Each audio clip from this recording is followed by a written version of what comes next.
Everyone, आप सभी का स्वागत है हमारे वेद एकेडमी यूट्यूब चैनल पे।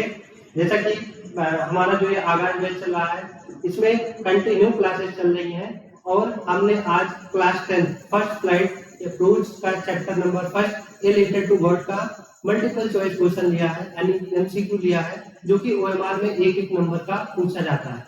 और मैंने प्रीवियस वीडियो में चैप्टर का डिटेल्ड एक्सप्लेनेशन कराया है और उसके बाद इसके शॉर्ट क्वेश्चंस को कराया है।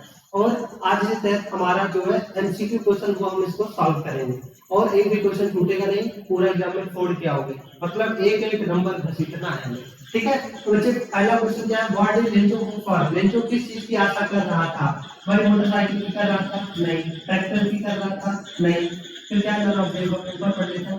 A good shower of rain. हाँ, अपने फसलों के लिए वो गुड शावर ऑफ रेन का क्या कर रहा था? एक्सपेक्टेशन कर रहा था, यानी होप कर रहा था।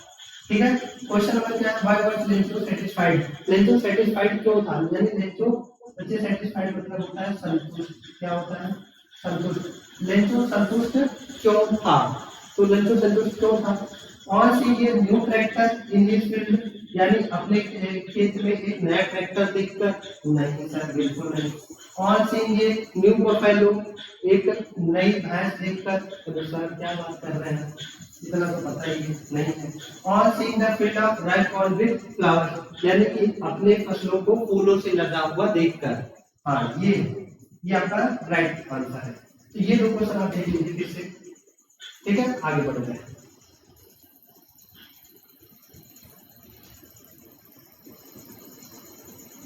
फिर क्वेश्चन क्या है कि why did Lencho need money? Lencho को मनी यानी पैसों की जरूरत क्यों थी? तो भाई ये ट्रैक्टर, भाई ये बार बार ट्रैक्टर क्यों आ रहा है? नहीं। To save his family from hunger. हाँ, मतलब अपने परिवार को भूख से बचाने के लिए। हाँ, ये राइट आंसर है। तो भाई ये फोन फोन का क्या करेगा? वो फोन से पेट भरेगा? तो भाई ये बफेलो? नहीं। तो आपका राइट आंसर क्या हो जाएगा? To save his family from hunger, यानी कि अपने परिवार को भूख से बचाने के लिए।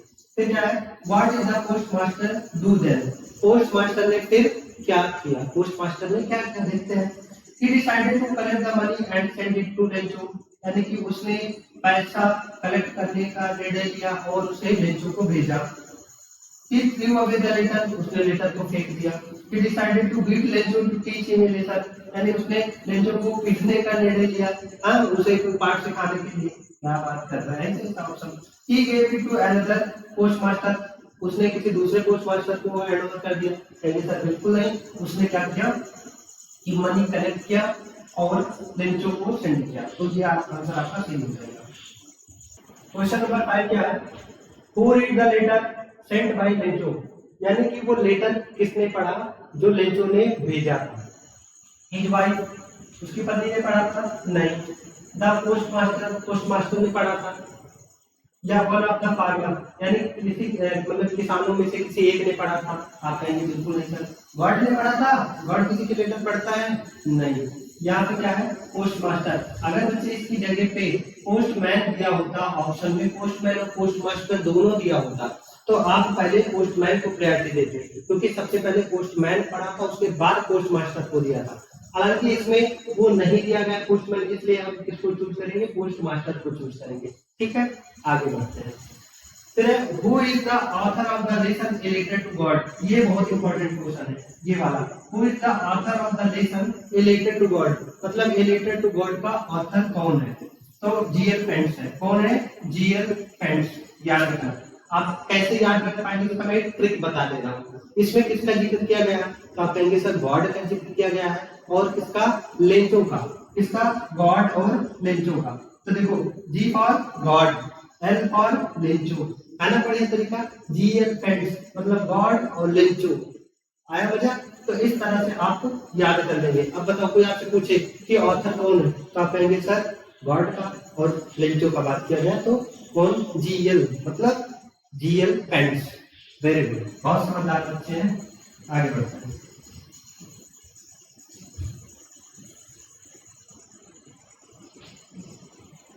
What is the irony in this lesson? इस लेसन में आयरनी वर्ड, आयरनी क्या है? मतलब इस कौन सी कंडीशन आयरनी है? लेंचो का side after the hailstone even though he was the one waiting for a shower, कह रहा लेंचो सेड था after the hell storm, hello storm के बाद यानी कि तूफान के बाद, बर्फीली तूफान के बाद वो क्या था, सेड था। इवन दो, हालांकि he was the one waiting for a shower, जो कि एक बारिश के लिए इंतजार कर रहा है। ये आंसर नहीं है आपका।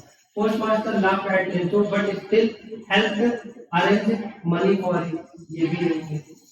फिर क्या है, Lencho blamed the post office employees who in fact helped him, ये आंसर आपका सही हो जाएगा कि लेंचो ने किसे ब्लेम किया, पोस्ट ऑफिस को ब्लेम किया, पोस्ट ऑफिस के एम्प्लॉइज को ब्लेम किया जिन्होंने वास्तव में उसकी मदद की थी। तो यही कंडीशन क्या बन जाता है, आर्मी कंडीशन। क्लियर है बच्चे, आगे बढ़ते हैं। What did Lencho think of the post office employees, मतलब लेंचो ने पोस्ट ऑफिस एम्प्लॉइज के बारे में क्या सोचा या क्या कहा। तो सभी को पता है दे वर ये बंच ऑफ क्रूक्स, ये बोल सकते हैं कि वो बंच ऑफ क्रूक्स उनको कहता है, मतलब डकैतों या लुटेरों का समूह उनको कहता है। बताओ एकदम से सारी बात समझ में आ रही है कि नहीं। ये आपने जिस बच्चे ने चैप्टर पढ़ रखा होगा, मेरी वीडियो देखी होगी, उसको ये एक एक बात सारी समझ में आ रही होगी। ठीक है, चलिए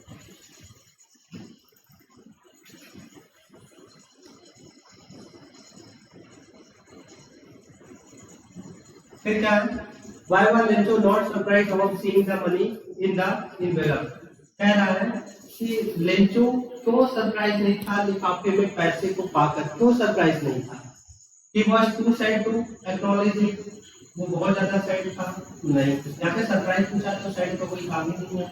फिर कह रहा he had unwavering faith in God, हाँ उसका भगवान में अटूट भरोसा था कि भगवान उसकी मदद करेंगे ही करेंगे, उसकी बात को भगवान टाल नहीं सकते, तो इसीलिए वो पैसे को पाके सरप्राइज नहीं हुआ। तो आपका हो जाएगा ये option number B, D is the right answer.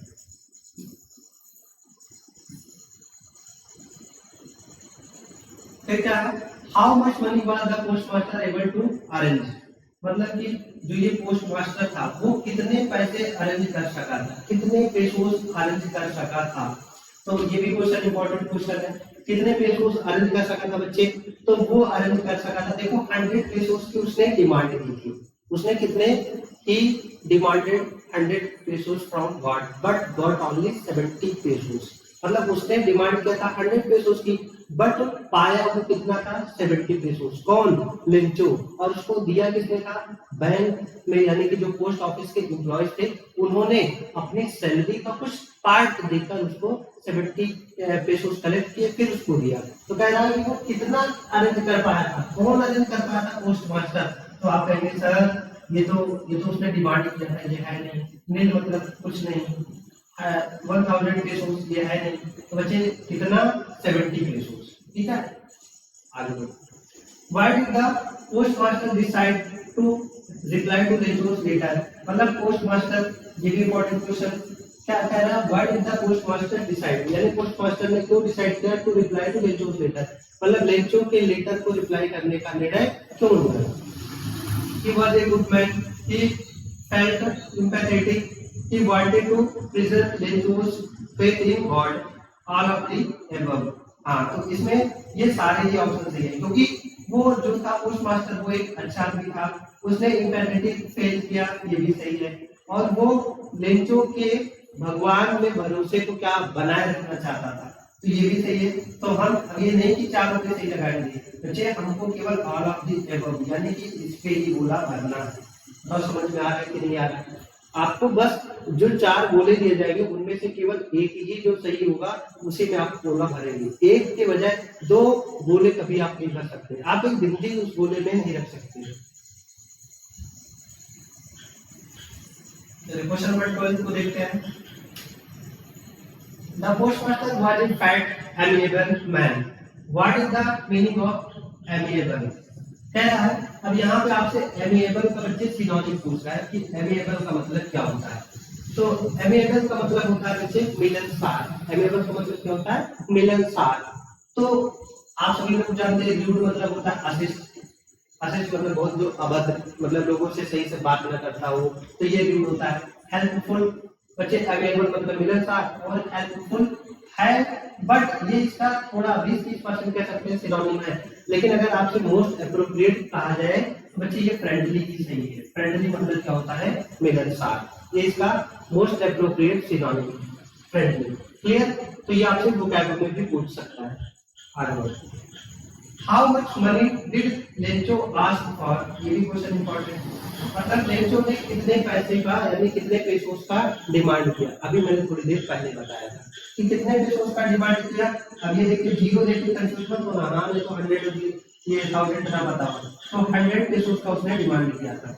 ये सारे होंगे नहीं, तो कितना डिमांड किया था बच्चे? 100 पेसोस का डिमांड उसने किया था। अच्छा बताना, सारे क्वेश्चन आपको दिख रहे हैं और अच्छे से समझ में आ रहे हैं? अगर आपको कोई प्रॉब्लम होगी तो आप मेरे को बताइएगा, ठीक है? आगे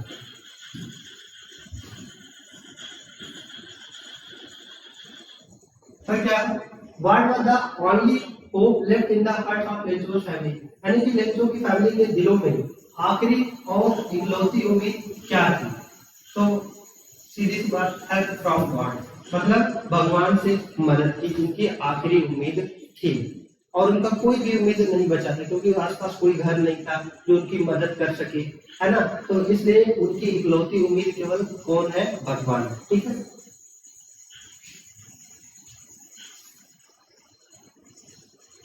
फिर क्या करा है? The field looked as if it is covered in, मतलब उसका खेत ऐसे दिखाई पड़ रहा था जैसे मानो वो किससे ढक गया हो। तो आपने चैप्टर में पढ़ा था बच्चे कि वो साल्ट से ढक गया हो, टिड्डियों से तो है नहीं, शुगर से है नहीं, आइस से है नहीं, किससे है बच्चे? मतलब बर्फ ऐसे दिख रहा था कि जैसे कि साल्ट से वो ढक गया हो। फिर क्या है? Which crop was growing on Lencho's field, मतलब लेंचो के फील्ड में कौन सा फसल उग रहा था उस समय, कौन सा फसल था जो बर्बाद हुआ था? तो आप कहेंगे सर बार्ली, मतलब जो मक्का थी, तो बार्ली मतलब जो ये था नहीं, राइस मतलब चावल का था नहीं, और का मतलब बच्चे मक्का, यानी मक्के का फसल उसके खेत में था।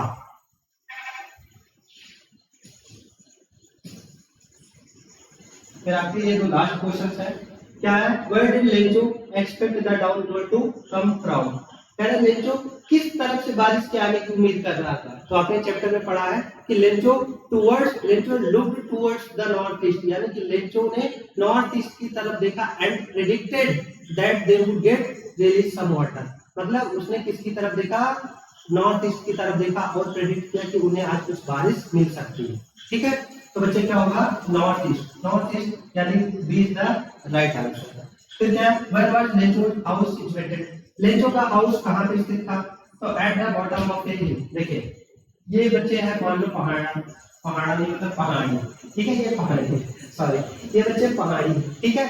और पहाड़ी की चोटी यहाँ यानी कि टॉप ऑफ द हिल नहीं था, यहाँ पे कहीं, मतलब ये इतना मुझे स्टेट बना दिया है, ऐसे कह सकते हैं कि ऐसे, तो इन सब साइड पे मतलब इस साइड पे ऐसे कहीं था। तो अब इसको टॉप ऑफ द हिल नहीं बोलेंगे, इसको क्या बोलेंगे? Bottom of the hill.